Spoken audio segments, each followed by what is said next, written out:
Gemeente. Ek hoop dit gaan goed met ieder en elk van julle.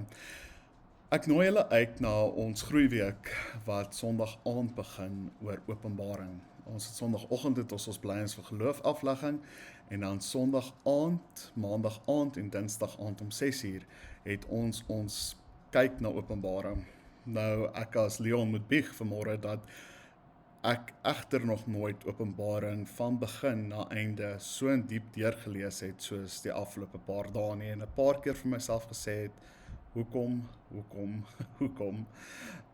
Ek dink die boek het ongelooflike mooi skat het ek nou agtergekom in my reis, in my diepe soek en die Here het 'n klomp mooi goed deur Openbaring vir my geopenbaar wat ek baie graag ook aan julle wil wys en laat ons net saam kan reis in hierdie boek wat baie keer misverstaan is, hierdie boek wat baie keer aangehaal word en gebruik word as 'n stok om te slaan of as 'n uitleg heeltemal uit konteks uit.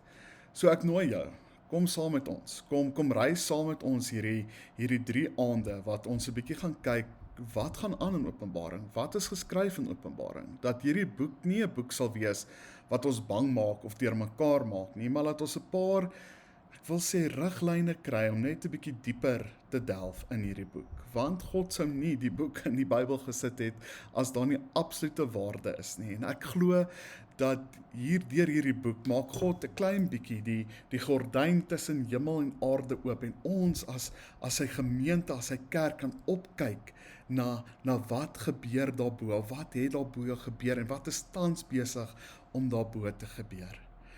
So kom reis saam met ons. Ek glo dit gaan 'n ongelooflike reis wees van klomp insigte, klomp soms wat ons vra hoekom, Here, en ek bid bo alles dat ons regtig hierdie boek en daarom God se hart beter sal verstaan. Daarom nooi ek elkeen van julle na hierdie groeiweek toe. Mooi dag.